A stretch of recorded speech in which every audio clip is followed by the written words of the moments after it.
Hey guys. And welcome back to a brand new episode of the Tech Buddies podcast. Or maybe we can rebrand the name today to Car Buddies podcast because you're talking about cars. So, Auto Expo recently concluded. It was from Jan 17th to Jan 22nd. We wanted to cover it before, but the Samsung Galaxy Unpacked event came in the middle, and we should have covered this before that because honestly, that wasn't as exciting as this one. But that aside, uh, Auto Expo, which has now been renamed as Bharat Global Mobility Expo, is a trade show, if that's the right term for it, where brands show off their upcoming cars, concept cars to the public. And this time around, it was a power-packed event with lots of exciting launches from all brands. And I think this is the first time Gautam's joining for a car and bike episode, and because I usually do it with Navneet, so hopefully it'll be all the more fun. So without any further ado, let's begin.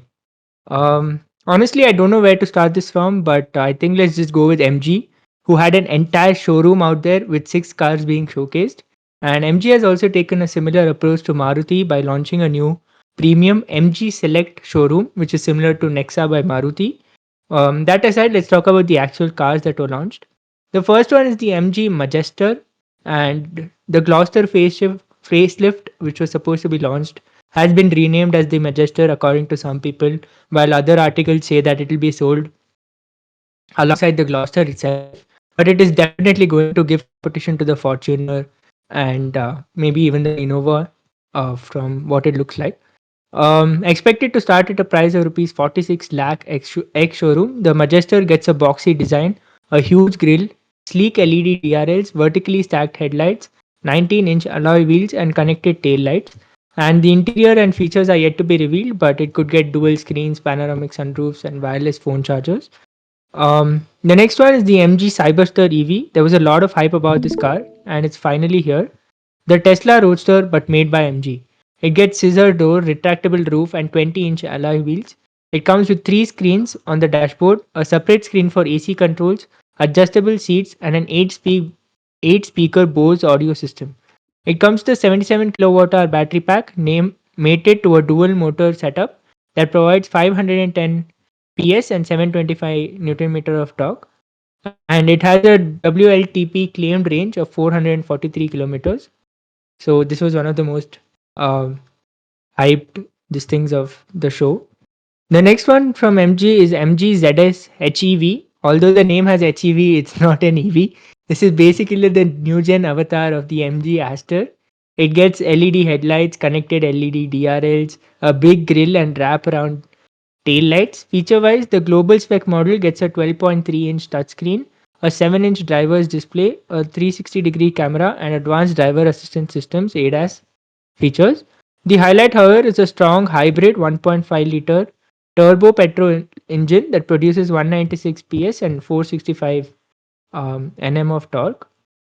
So the last car, I mean, I told six, but this is the four main ones, and the last one is the MG M9 EV, and it's MG's upcoming flagship electric MPV, and it was revealed at the Auto Expo ahead of its debut this year.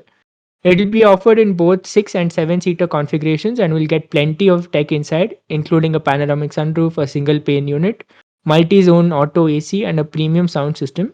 While powertrain details of the India spec M9 are yet to be revealed, the global spec model comes with a 90 kilowatt hour battery pack with a claimed range of 430 kilometers.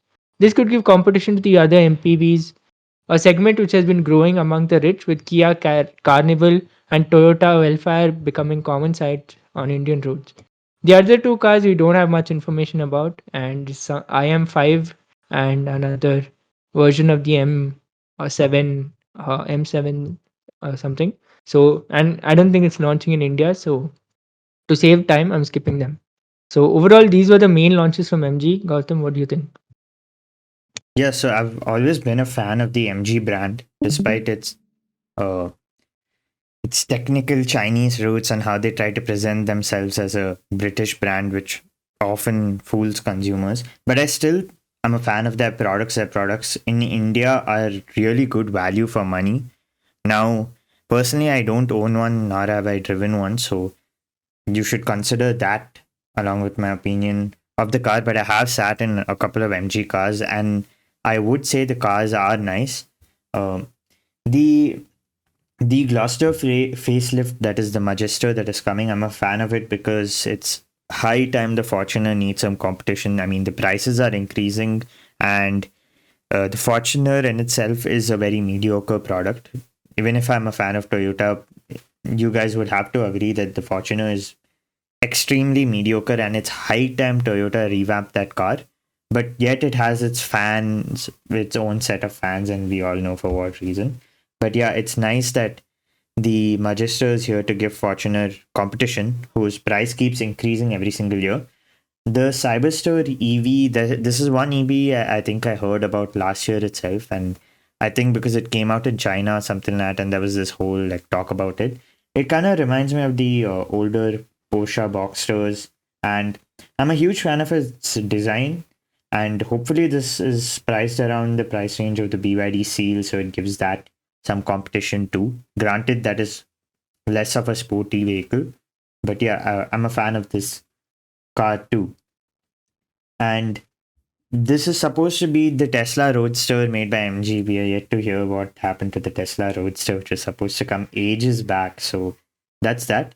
The ZS HEV is the new version of the ZS EV, which was there before also in India, which is the electric version of the Aster.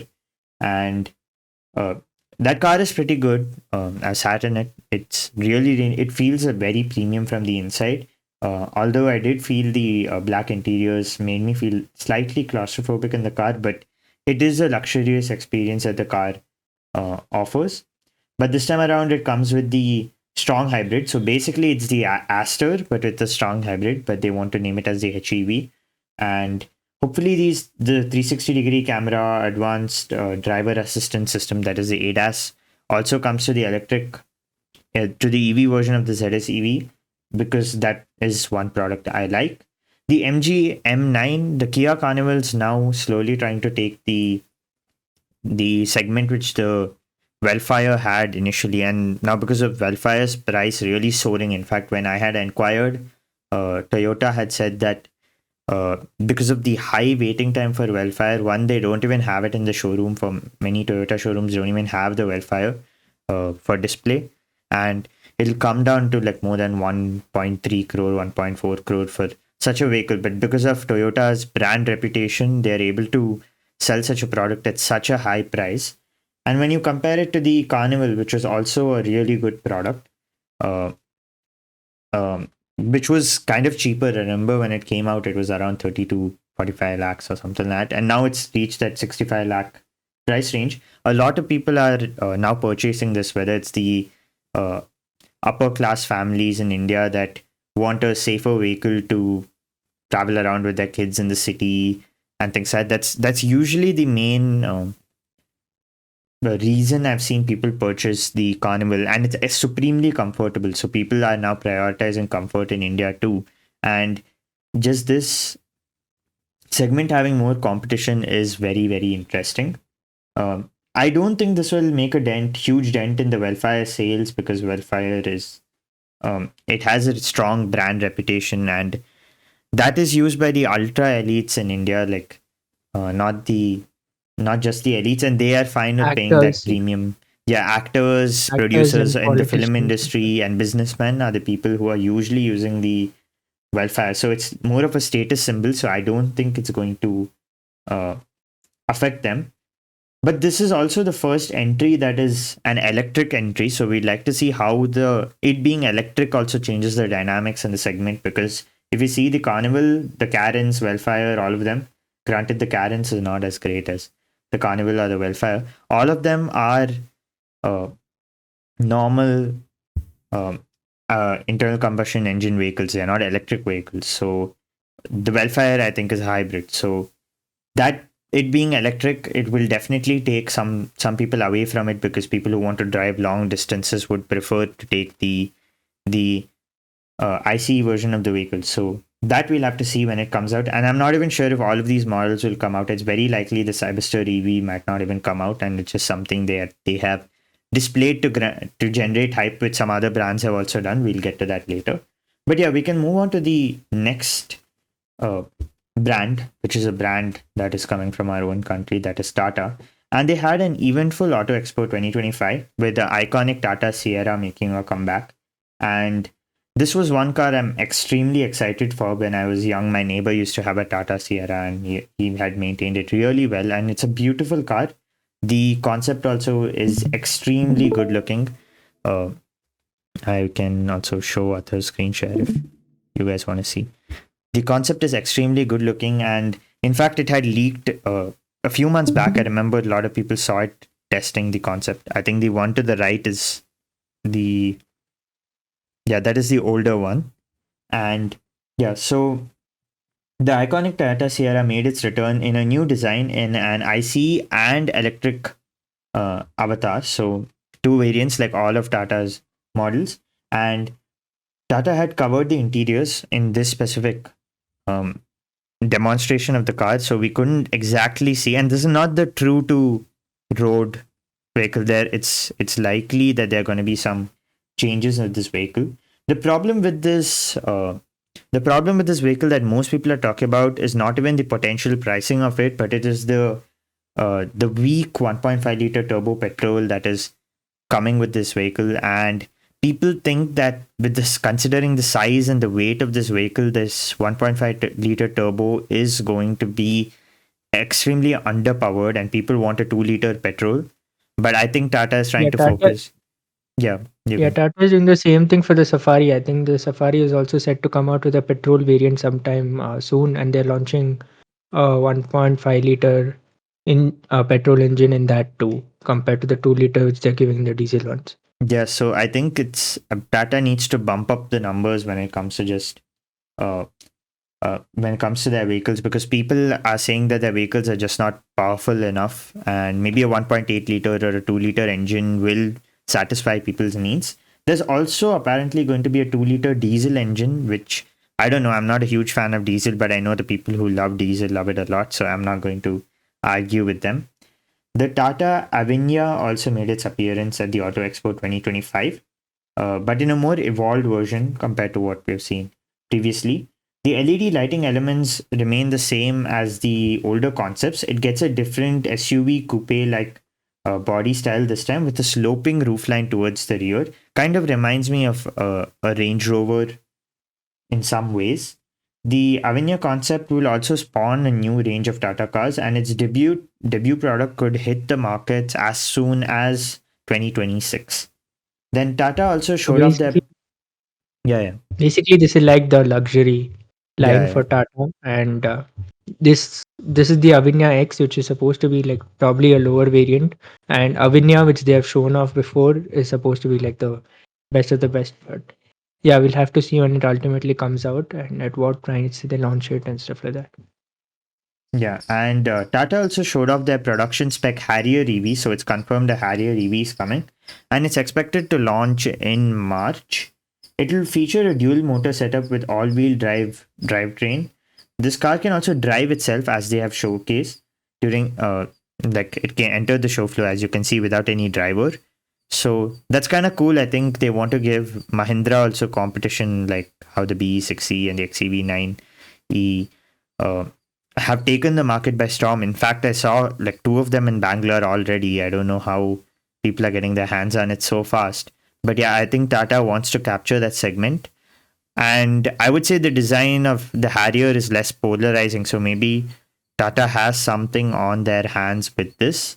Then the Tata Safari, Harrier, and Nexon EV also get the Bandipur edition. So if you guys know, Tata always keeps adding newer editions. The Dark edition, Bandipur edition. It has one more edition. I don't remember the exact name, but they like to add Kaziranga edition, and they like to add these small like hints about the edition, and it's nice to keep it. It's nice to keep it interesting, but for the people that like to see the brochure, the sheer amount of variants they have is crazy, and some people are saying the part of the profits would go to the Bandipur Tiger Reserve, which is in Karnataka, where we stay. The Safari and Harrier also get a stealth edition, so basically matte black colors. So this, I feel, is gonna be really profitable for Tata, because a lot of wannabe gundas will surely purchase this kind of color and then get tints on it and then start driving recklessly. Last but not the least, the recently released Tata Curve also gets a nitro crimson color, which looks beautiful in my opinion. And it's just like a more metallic red, and the other ones are a bit more in your face. This one looks a bit better. Now I I think mean, Athar can cover the this one this one looks a bit more in your face, but okay. no the I mean the orange color of the Curve EV. I mean, I was talking about that. I've seen Mhm, there's a gray color Curve EV in my college, and that car does look pretty mhm. good. But I'm not still Yeah. sure if I'm a fan of the design of the Curve EV over the next. I think you can move on to the next product, which is the Maruti E-VITARA, the first foray of Maruti Suzuki into electric vehicles in India. Yeah, this was like a big launch for Maruti, especially when they were like kind of pressured to get into the EV market, if I could say that. But yeah, the car itself, there are 49 kilowatt hour and 61 kilowatt hour battery options, and the main highlights of the car include, I mean, there are multiple displays, of course, and then wireless Apple CarPlay and Android Auto, automatic climate control, panoramic sunroof, ventilated front seats, with power functionality for the driver and a wireless phone charger as well. Passenger safety is taken care of by multiple airbags, ABS and EBD, front and rear parking sensors, a 360-degree camera, electronic stability control, and electronic parking brake with auto hold. Um, Maruti is really changing their reputation about safety, at least, with the Desire also getting the 5-star rating. It must also be noted that the e-Vitara is equipped with ADAS, a first for any Maruti Suzuki in India. The ADAS suite comes with forward collision avoidance, adaptive cruise control, lane departure warning, and blind spot monitoring. And the expected price for this car is around 17 lakh, and we are hoping to get more info about the pricing and other details in March. Overall, the design, it looks really weird in my opinion, and even the interiors, they've switched it up and it uh, looks weird in my opinion. You may have a different taste and you may like it. Um, since I've spoken about this car, I think parallelly we can also talk about the Toyota Urban Cruiser. I mean, the same car which is going to launch under Toyota's name. I don't remember the exact name, so it's going to come from Toyota's end as well. So, but they like be the exact same cars. So it's worth mentioning that name as well. Yeah, like Athar said, even I myself am not a huge fan of this design. Granted, I haven't seen it in real life, so maybe my opinions will change once I see it in real life. I just think the interior has a lot going on and it's very chaotic. Too many elements in one this thing, and I feel one minor change just over here around the hazard light, maybe making it gloss black itself, will completely transform the interior. In my opinion, I feel that's one change Maruti can make, and it will make the car look a lot more well settled in. Finally, Maruti has decided to change their steering wheel. So, for those of you guys who know, I think from the Swift top end, maybe yeah, Swift top end till the Grand Vitara top end, the steering wheel is the exact same. There is no change in the steering wheel, whether it's the buttons and stuff. So now finally we're getting a new steering wheel design, and hopefully this also translates to the other non-electric vehicles too, because this steering wheel looks really. Maruti has always been good at making steering wheels. I've always been a fan of that. Uh, their steering wheels. It goes from a 3-spoke design to a 2-spoke design, so that's one change. I think likely copying Skoda also, who has a 2-spoke design. And there seems to be a lot of buttons. Another, I don't know if it's a positive thing, but they have used glossy black buttons on their steering wheel, which was prone to getting fingerprints. You can see already here the number of scratches also in the near the drive selector.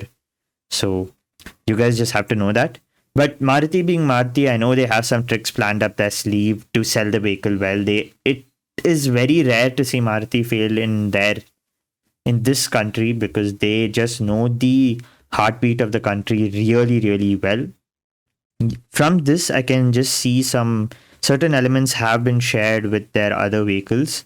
The AC unit is the exact same as the other vehicles. The seats I'm not 100% sure of. Same with the controls on the top. The mirror parts are obviously the exact same from other vehicles. I'm just trying to go through the design right now. I'm not a huge fan of the design. I think when I see it in real life, I might be a better fan of it. But the cladding is just too in your face, and I don't like vehicles with a lot of cladding in it. The lighting also seems very small, and you can see the fog lamps here. I don't know if the back looks decent. Like this person mentioned that the badges are too close. It is definitely a concern.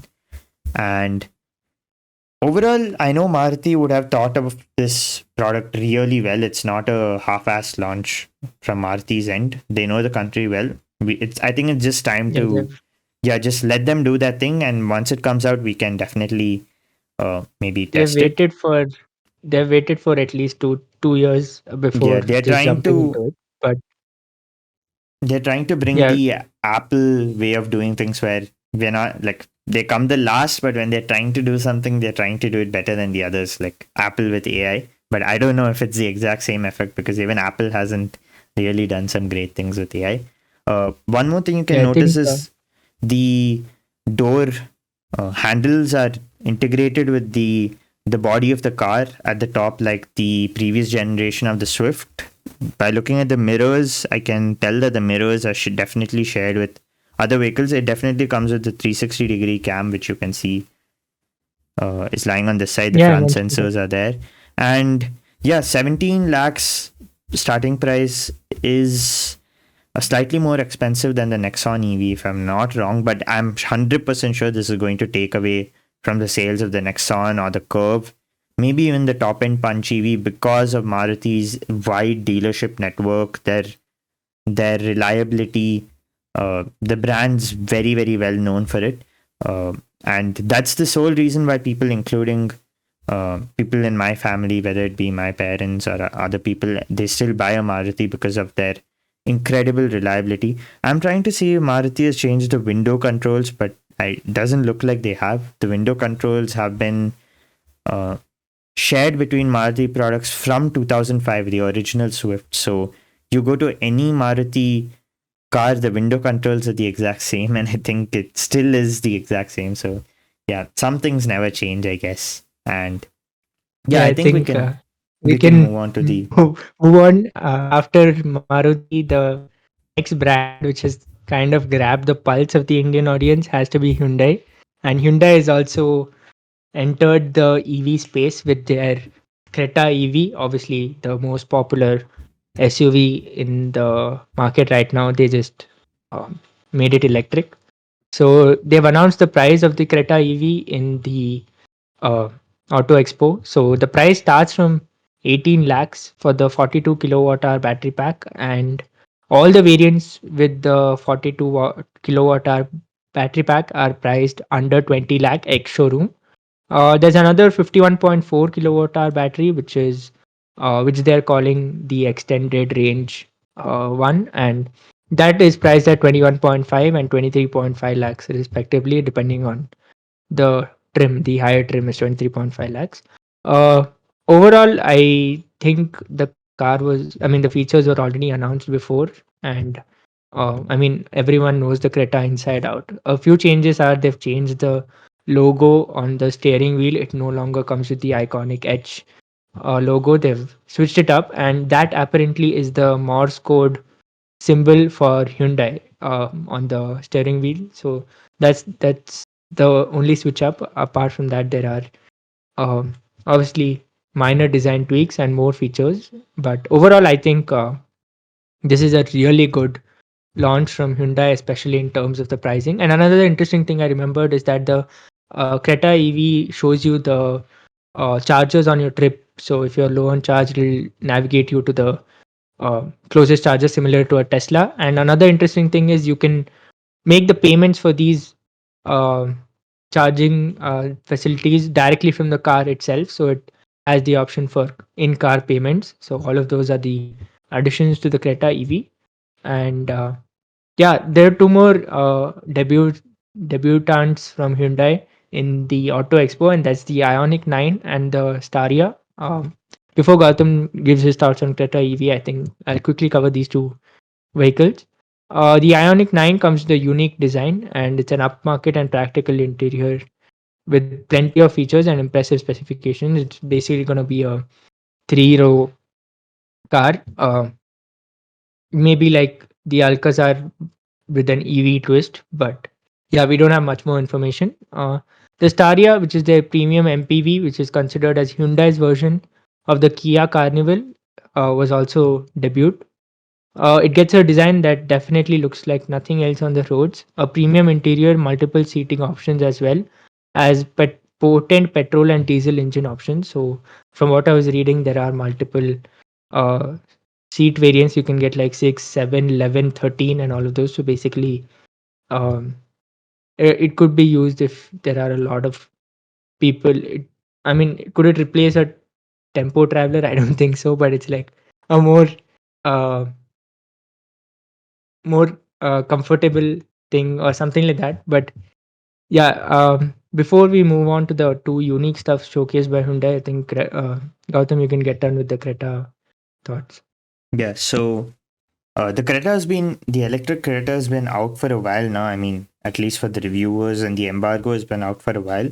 And while I am a fan of the car, the one big thing that even this review mentions is the smaller battery pack compared to its rivals, which is a huge thing when it comes to electric vehicles. Everyone wants more range, and range is the primary factor that people like. So Hyundai definitely needs to work on that. Granted that this car came as a replacement to the Kona, which they had discontinued a few months back, so that they can accommodate this car in their lineup. So that way, if you compare the pricing and stuff, yes, Hyundai has done a good job. So I can read the pros and cons here from here. So superbly engineered all-rounder, delivers a satisfying experience, user-friendly interiors, 168 bhp motor, and overall zero emotion. That's all electric related stuff. But yeah, the EV specific tires, so it has different tires from its in ICE version. The suspension is also firmer, and the boot is also smaller than the competitor, that is the Tata Curve. And yeah, so if we just go to change, if you can see, the Hyundai logo has been repositioned in this car, and there is now a camera over there. So you can just see that one small design. It does take, because of the grill redesign, it looks a bit, in my opinion, does not look as good. There's a vehicle to load like a power supply function. So if you are on the go, like the Ioniq also does, it can power a lot of appliances, and this can be useful, especially on long trips and stuff. If you have to attend a call out of nowhere, or if you have to, suppose your car is, air is less, you can generate electricity for a pump or something like that. So those things are useful. Then it comes with a 3-year unlimited kilometer warranty, or an 8-year 160,000 kilometer battery warranty. So warranty is available, which is good. But from what I've heard, the Hyundai, at least electric wise, when it comes to Ioniq, a lot of the owners are disappointed due to the shoddy set of replacement parts that they have used in the car when the car has gotten damaged. So hopefully Hyundai can work on that, especially if they're treating the Ioniq in such a way, and the Ioniq being such a premium product priced at around 50-60 lakhs, right?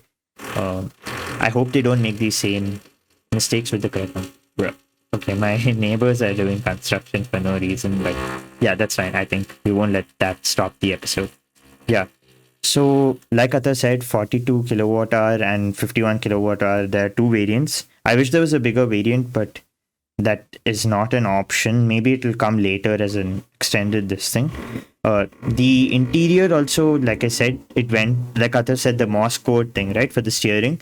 That is one thing that was also shared with the Ioniq. The Ioniq also has that kind of logo, and it goes from a 2-spoke steering wheel to a 3-spoke steering wheel. That I quite like the steering wheel in the Creta, which I drove. So it was kind of nice, but, and I think it had glossy black buttons. I'm not, from what I remember, but yeah, not that this looks bad, but it does not fit into the interior as well as that did.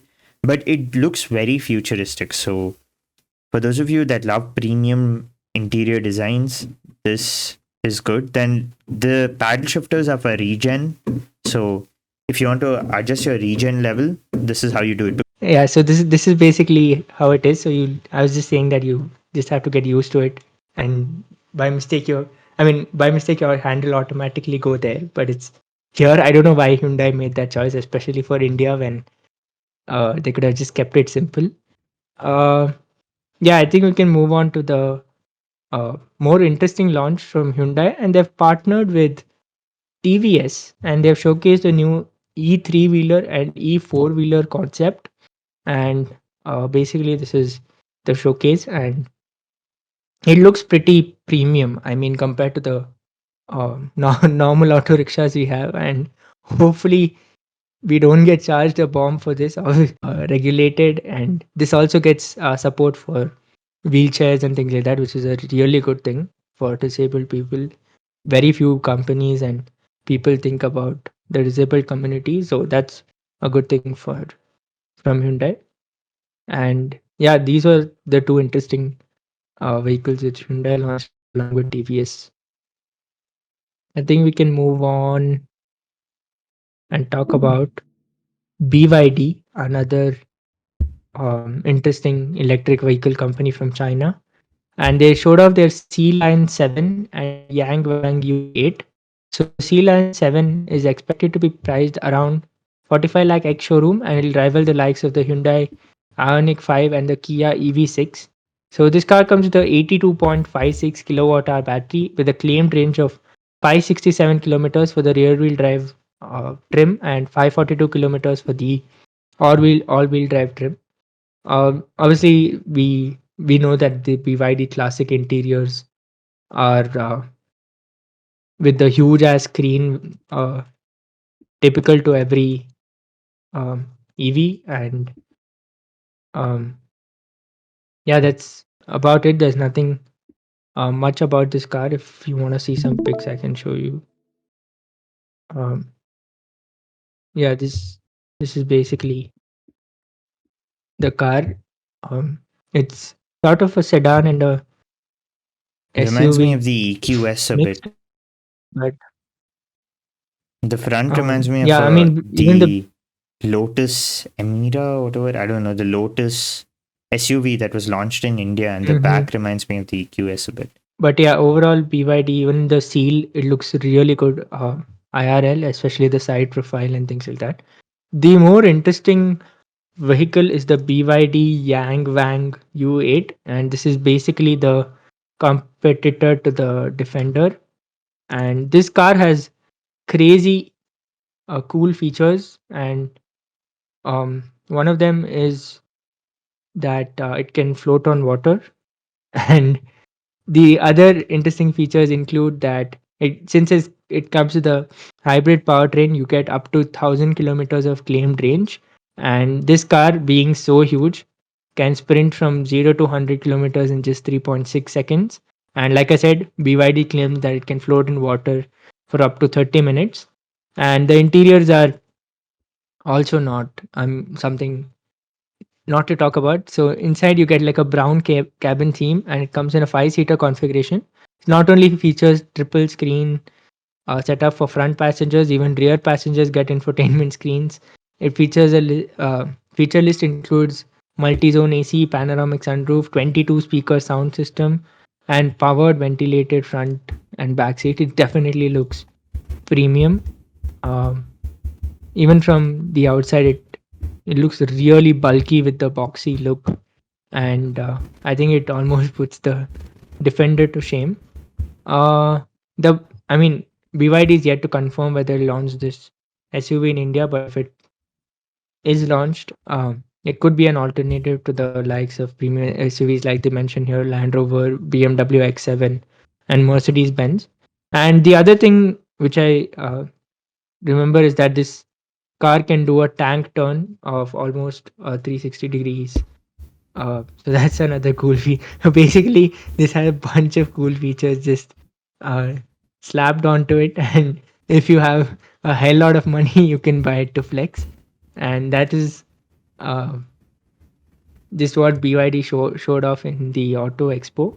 I think we can move on since we are talking about luxury cars. We can quickly talk about the BMW X1 or one of the BMW long wheelbase edition, which has been launched at 49 lakh, and that was a shocker. You getting the it's the BMW iX1 um, long wheelbase, which was launched at the Why is there a Auto long Expo. base wheelbase For version of the X1? no, it's the iX1, the electric one, which they have. Mm-hmm.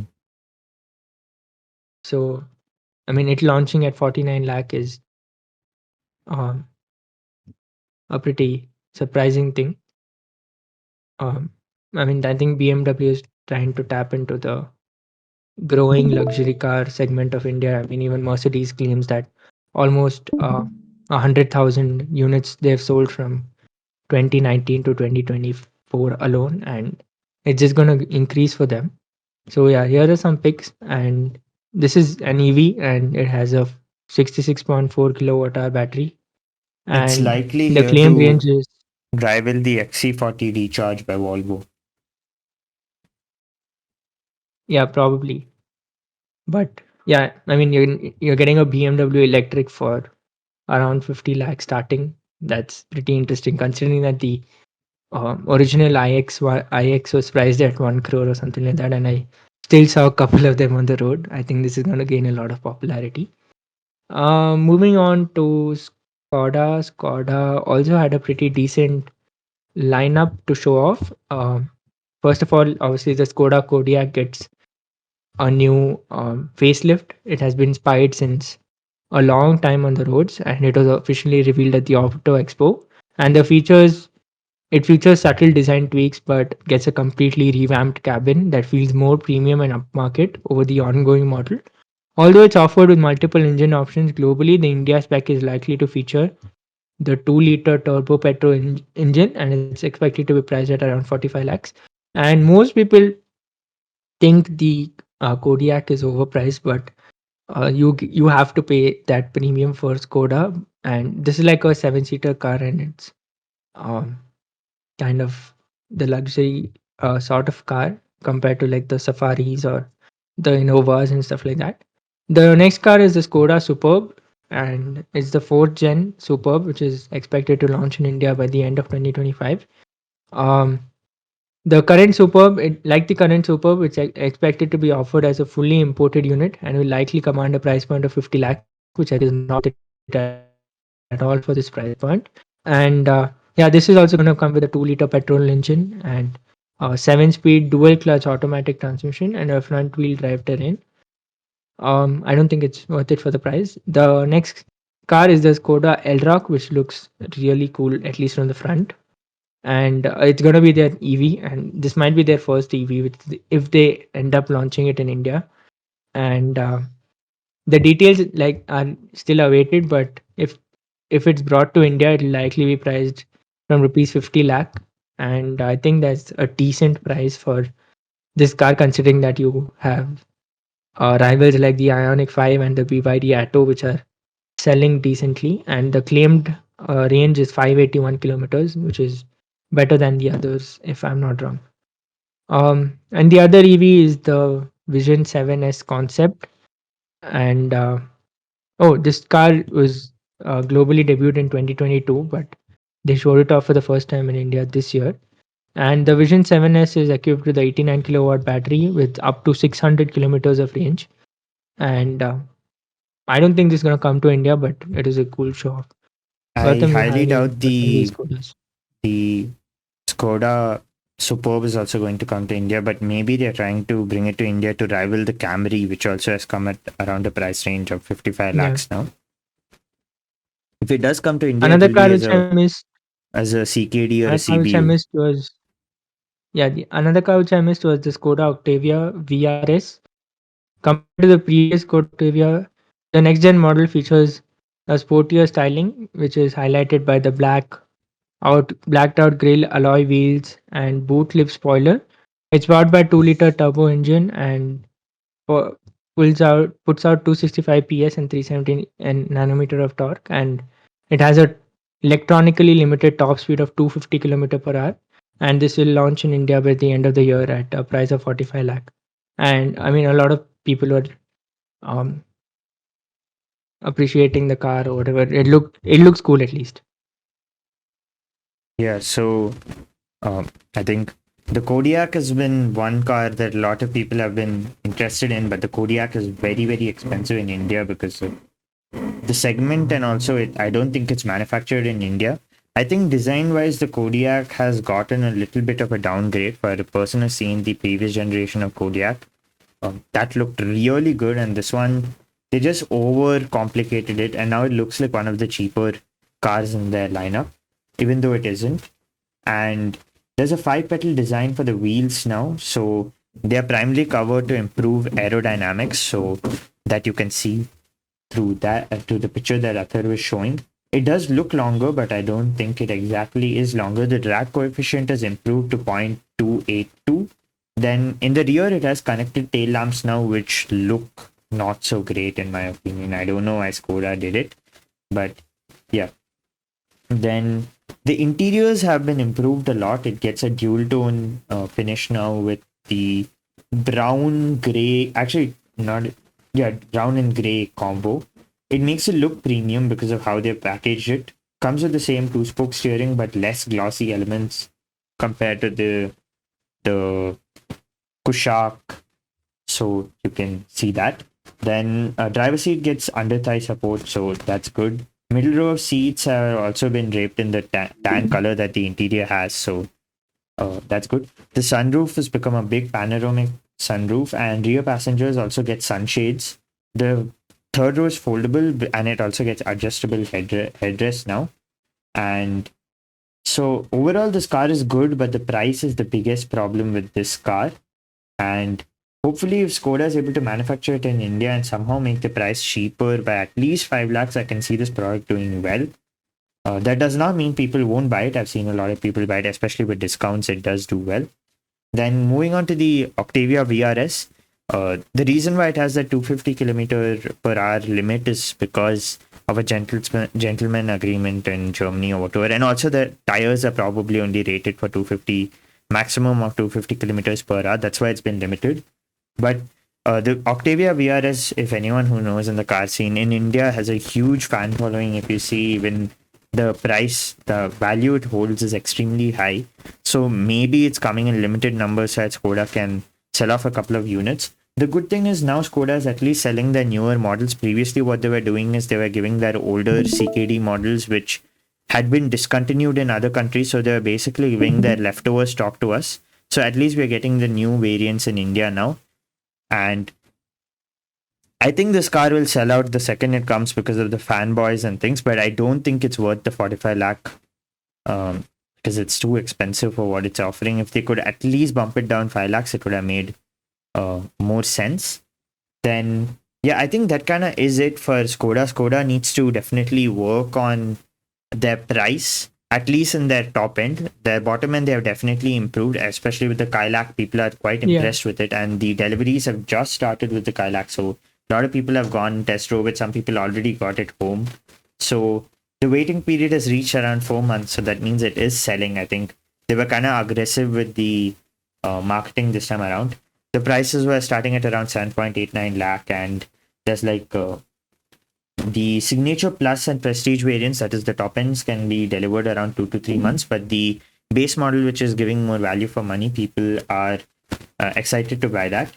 Then the 1 liter turbo petrol engine is paired with it, which gives 113 bhp and 178 Newton meter torque.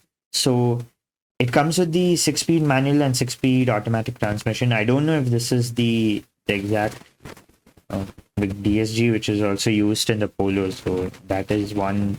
I might be wrong. Hopefully, I think I'll be. I'm hoping for that. But yeah, people are impressed, especially compared to the Kylaq, which also commands a little bit more higher price because of the segment it's in. This is definitely going to give some competition to the Punch. Someone who's maybe considering a Maruti car, seeing the brand value that Skoda has in India, they might go for this. The interiors are quite premium. They resemble the sister cars. So I think that's the major thing that is giving the Kylaq some advantage. The exterior design is not that great. What I would love to see is the Fabia coming maybe at slightly cheaper price range, to rival the Hyundai i20 N line, which I feel is doing, like, when I see in the road, I feel like it's selling a lot. So hopefully Skoda is also able to pick up on that traction and bring their Fabia to India, which might hopefully bring the Polo back too. Then there are other rumors of Volkswagen somehow bringing the Golf to India, which is very, very unlikely. I don't, considering the price of the Golf. But yeah, overall the Kylaq is a good car. I would love to test drive it. But yeah, it retains some of the classic Skoda elements in it. So if you guys are looking for a car at this price range, the around 7 to around 15 lakhs price range, do check this car out. You will be impressed by it. And maybe this might be a foray into the German cars. So I forgot about VinFast altogether. VinFast, which is the automaker from Vietnam, which comes under the Vin group. They have they primarily are based out of Vietnam, and that's their main market. They have also launched a couple of cars in the US. They are coming to India, and they chose the Auto Expo as the best time to show off their vehicles. They have launched 6 SUVs and 1 pickup truck, and I don't know how many of these are going to actually come to market, but yeah, let's quickly gloss over it. The V3 VF3 is their smallest one. It's probably going to give competition to the compact cars like the MG Comet EV, and like I said, it'll rival the MG Comet EV. The small two-door EV comes with a boxy design with amenities like a LED projector, headlight, 10-inch floating touchscreen, and power windows. Globally, it comes with a single electric motor that produces 43.5 PS and 110 Newton meter of torque. And we can expect the VF3 to be most affordable entry-level EV in India. So it does look a bit weird with the front, especially with the kind of thing they have. But yeah, we'll have to see how the Indian audience accepts the VinFast cars. The next one is the VF6, and it's one of the first cars which will launch in the VinFast lineup for India, and it'll be launched by Diwali in 2025, which is around October, November. And it's an electric SUV that gets a sleek body style and a 5-seater layout. It comes with premium features like a 12.9-inch touchscreen, heads-up display, heated and ventilated front seats, and it even comes with a single battery pack that has claimed range of 410 kilometers. Moving on to the VinFast VF7, which is another car which the brand has confirmed will launch in Diwali of 2025. It comes with 2 battery pack options and optional all-wheel drive setup and claimed range of up to 450 kilometers. And the feature suite includes a 15-inch touchscreen, panoramic glass sunroof, 360-degree camera, and rival the Ioniq 5 and the Kia EV6. Moving on to the VF8, and this was also showcased. Its India launch is yet to be confirmed. The global spec model comes with a 87.7 kilowatt hour battery with a claimed range of 457 kilometers. And the feature suite includes a panoramic sunroof, 15.6-inch touchscreen, 11 airbags, and a 360-degree camera. VinFast is expected to price the electric SUV from around rupees 60 lakh if it comes to India. Um, After the 6, 7, 8, and there's also a 9. I think this is at least a decent naming setup. It's clear that the as the number increases, the quality and the features will increase. The So according to that, the VF9 is the flagship electric offering, which comes with a 123 kilowatt hour battery pack. But even though it's so huge, the claimed range is only 531 kilometers. It gets an all-wheel drive setup, dual motors, producing 620 Newton meter of torque, 11 airbags, ADAS, 15.6-inch touchscreen, 14-speaker sound system. And this is set to rival the Kia EV9 and BMW iX. So it'll be around the 70 to 80 lakh price point. And we'll have to see how many people are interested in a new car brand directly at the price of 80 lakh. The next one is the VF E34, and this is also not confirmed whether it's going to launch in India. It's going to come with a 42 kilowatt hour battery with a claimed range of 320 kilometers, and the other features include a 10-inch touchscreen, 7-inch driver display, and a 6-speaker sound system. This could probably rival the Creta EV or even the Maruti E-VITARA. They also showcased their VF Wild, an electric pickup truck concept, which was unveiled globally in January of 2024. The highlight feature of this car is that the truck bed can be expanded from 5 to 8 feet by folding the rear seats. And the other features include a panoramic sunroof and digital ORVMs. And yeah, those are all the cars launched by VinFast. And I think the VF3 is something that's going to sell the most for them. Yeah, the BF3 does look better than the Comet, but I'm still not sure if people will embrace this brand as well as how people have embraced other brands. And the only like Chinese brand that has kind of fully survived here is MG and MG had started off with better options. I mean, like the Hector when it came out, I remember everyone was going wild for it, and BYD is still at a premium price. So we'll have to see how this brand does and how if they actually properly even open up set up base in India. So I think we'll see that. We can move on to the next topic. Yeah, the next one is um, the name was GENISOL Ezio, and it's a unique uh, three three wheeled style car, if I could call it. And I'll just show you this reel for all the features. So yeah, it has two wheels in the front and one at the back, and this has a 16.7 kilowatt hour battery pack and 200 kilometers of claimed range, and it charges within 2 hours, is what the brand claims. The comments are And really funny. they've also given a moonroof, and then there's okay, this is kind of old Bluetooth, and the gear changing is also like a knob. That looks like the part from my car. I mean the knob for the it looks I mean, the exactly boot like the space is not AC control from the car I drive. So I don't know if they the have boot any space tie is up not bad with though. Maruti. The boot space is not bad though, and this is supposed to be currently only for fleets. I don't know which fleet is going to use this. What is it going to come under? I mean, like the QUTE is another compact car which is getting popular on the roads. I think it comes under the Uber XS category. So maybe Uber or Ola, they integrate this into uh, some of their fleets. But yeah, it's another interesting vehicle. I The think next one is it's high time India moves yeah, away from three wheelers and goes towards four wheelers because three wheelers are super unsafe in itself.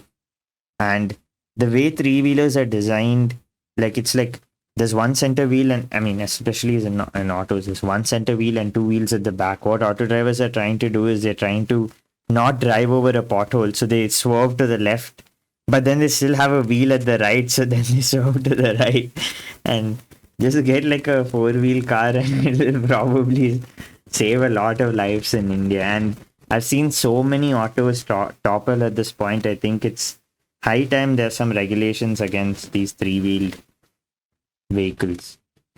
The Bajaj Qute, yep. I've sat in one and I absolutely hate it. So I feel it does not have any power at all for the weight that it has, and I've seen people struggle in that car. So I definitely like autos more than that. But I think a lot of people are trying to enter this three-wheel space, but it's going to be rare to see them stick because of the the way this market is shaped. I have seen very few electric autos, so I don't know if these vehicles would really stick. I think only time can tell.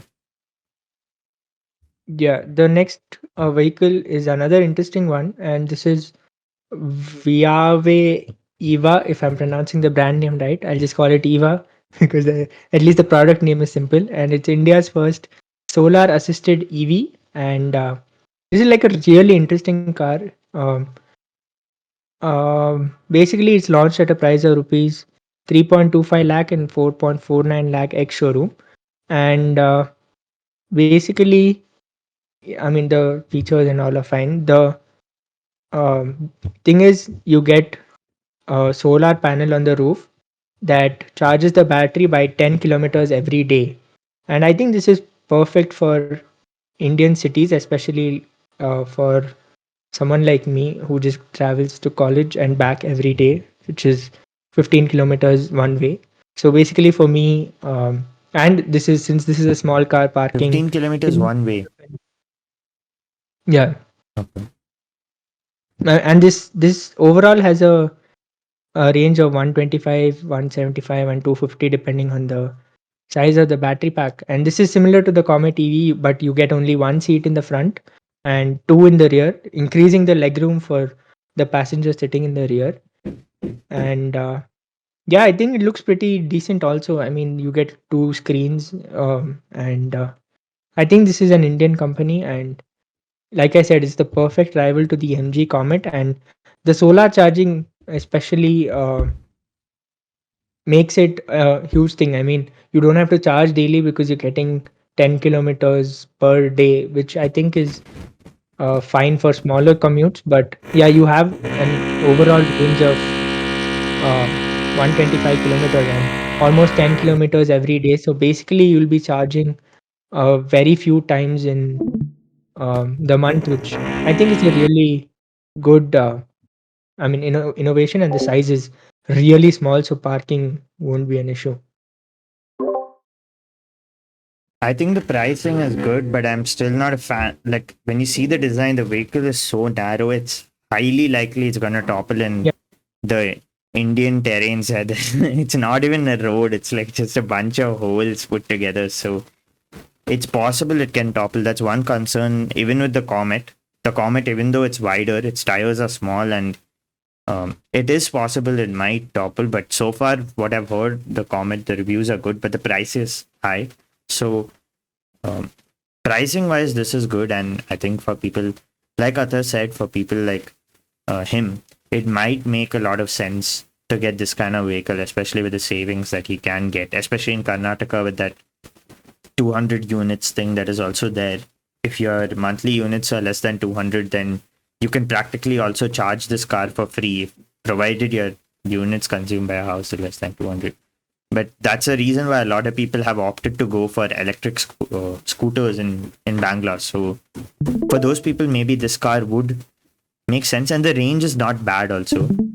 Uh, and but for people like me, it does not make sense because I have to travel in highways every day, and I would rather take a safer car than something this narrow, because this design is only made for like thinner roads. If you are going in normal high density roads where the speed limit is not that high, this car makes a lot of sense. But if once you start entering the highway, then you will start running into issues. Definitely when it comes to safety, you can just see the tires are small, the car is extremely narrow and thin. If anything happens, it would be a problem.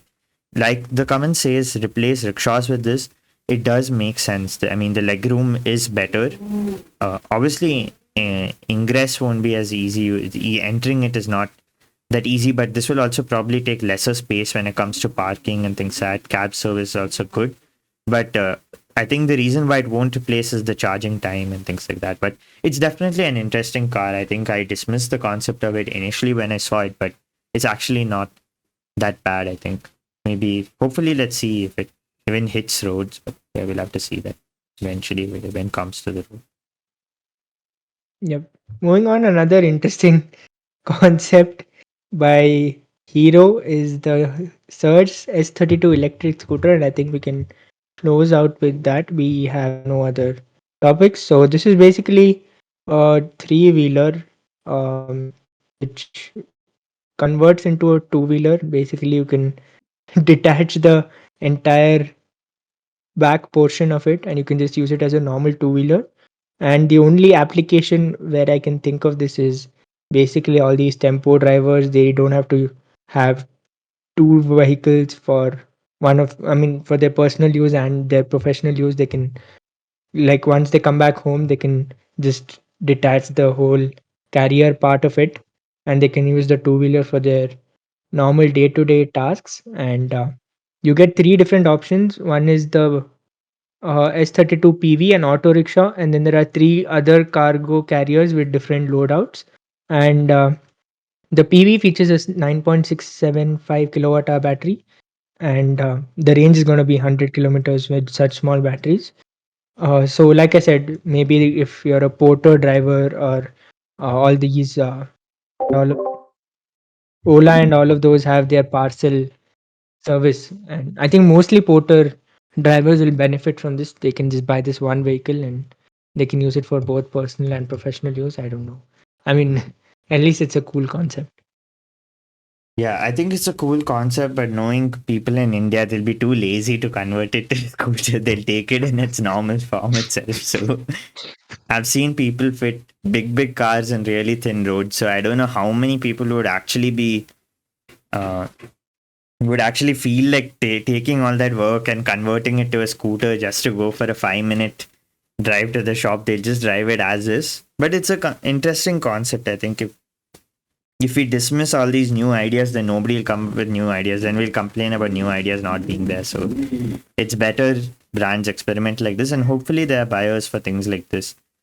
I can see Yeah, I this. think overall, like You this think Auto overall Expo, we saw a lot of overall in this new Auto Expo, concept. we saw a lot of good concepts like this. Another one is a two-wheeler which has a drone attached to it. I don't know for whom it makes sense, but maybe if you're a content creator or on your Ladakh bike trip, if you're taking this scooter, then maybe you can use it to take drone shots and stuff. But I mean, at least they are experimenting, and I mean, if you go to China and other places, and if it's a similar event, you'll see way worse experiments like the one we talked about in CES, where they made that quadcopter which comes out of the car. But I mean, at least what they're innovating for India is kind of practical, especially the EVA one which we were just talking about, or even the VinFast VF3. I hope does well in India, and India needs more of these compact cars and EVs, especially so that the pollution reduces, congestion reduces in the cities and things like that. So And hopefully these do well.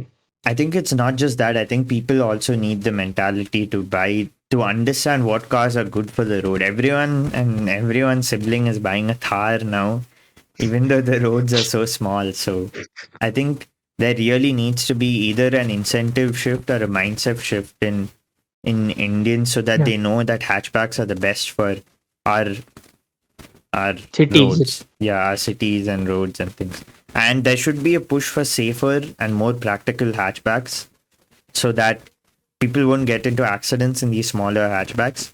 And yeah, we will, in fact, later on in maybe next month or next to next month, we will cover the top two selling, uh, maybe not top two selling, maybe not punch. But yeah, one of the top hatchbacks in India, one of the highest selling hatchbacks, not the punch, but yeah, we will be doing a comparison video of some sorts. Both Atharv and I have hatchbacks at home, and these are cars that are actually quite interesting. So if you guys want to, this is gonna be like a outside the room type of video. So if you guys enjoyed our CarPlay and Android Auto versus Bluetooth comparison, this video is gonna be even more fun. Hopefully we can do it.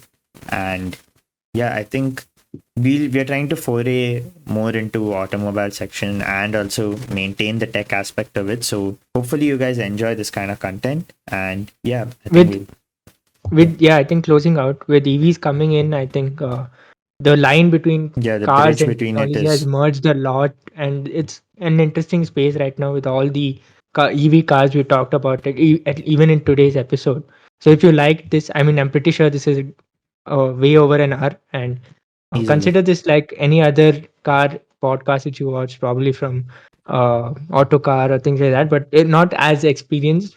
But yeah, to get to know about the cars, and if you like this episode, share it with others, or maybe we'll add timestamps if possible so that you can digest the episode better. But do give us your feedback on whether we should make more car content. And on that note, we'll end this episode. Yeah. Bye. We'll catch you guys in the next one. Bye.